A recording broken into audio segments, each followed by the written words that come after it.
Welcome back. And we're going to discuss a new topic, and that will be chemical equilibrium. Okay.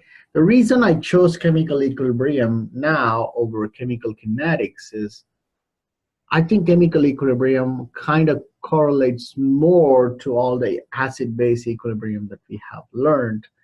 And I think kinetics kind of goes well when you're learning thermodynamics. So I'm planning to do kinetics next and then thermodynamics. I think that sequence makes more sense than doing chemical kinetics now.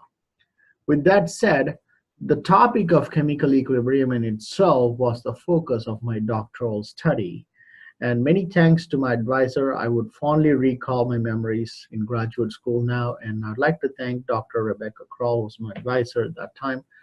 And she recognized my interest in this area and was actually very instrumental in motivating me to pursue this area even more.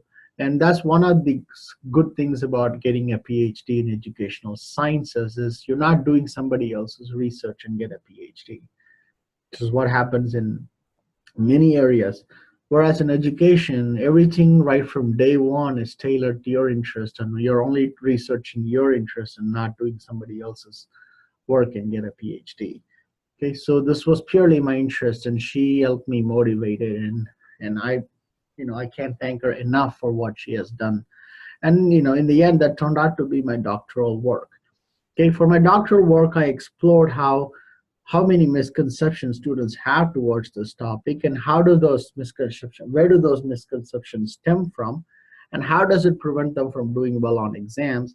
And I also explored how using simulations that I created myself taught this topic from a more visual perspective than a lecture-based perspective, and the results were phenomenally good.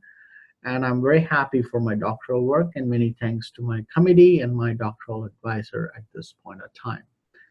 With that said, let's actually define what chemical equilibrium is, which is when rate of a forward and reverse reactions are equal. Now, we're not going to dwell too much into it at this point. Okay. However, I do want to lay this concept as a foundation for kinetics when we cover it later. When rate of forward and reverse reactions are equal. This is the key word, rate. But what students think of equilibrium as is because they've been taught equilibrium is very similar to equal in their everyday life, they think concentration of reactants and products are equal. This is not true. This is a misconception. Only rate is equal when a system has attained equilibrium. Concentrations could be different. Okay, so this was one of the main aspects that I uncovered from research studies that I studied, and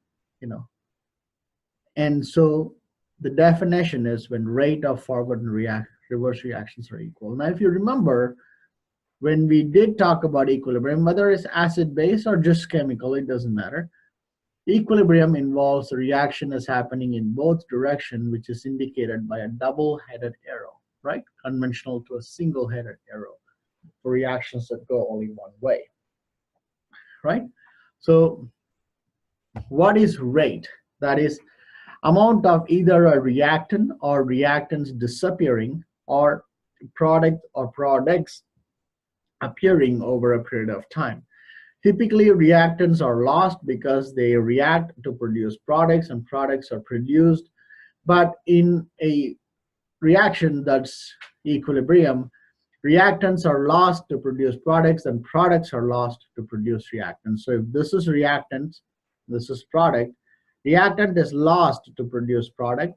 After some time, product starts to react to produce reactant. Okay. When these rates are equal, then that's when a system is at equilibrium. Okay.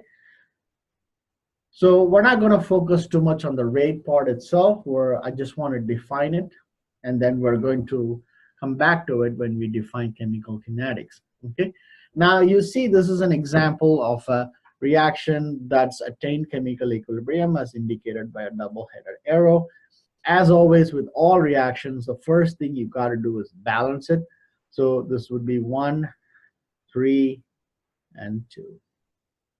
And as you wrote the chemical equilibrium expressions, gases and aqueous compounds can appear in the equation. Solids and liquids cannot appear. Okay, so equilibrium is defined as Kc, that's equal to concentration of products over reactants. Well, ammonia as a product. You can write gases, just solids and liquids are not allowed. Okay, raised to the exponent, which is 2. Okay, this is the equilibrium constant expression Kc, and then N2 raised to the power 1. You do not have to write the 1, but you do have to write the 3 for hydrogen. So this is how you write an equilibrium constant expression. Okay, done right. So if you don't write it without balance, then your equation is going to be wrong and your expression is going to be wrong as well. All right, and that's all I really want to point out here, because I think overcomplicating this concept for reasons that you never even use this topic past this class. So I want to keep it very simple.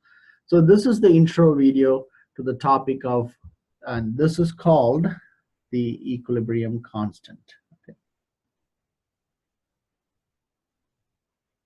And this is the equilibrium constant expression.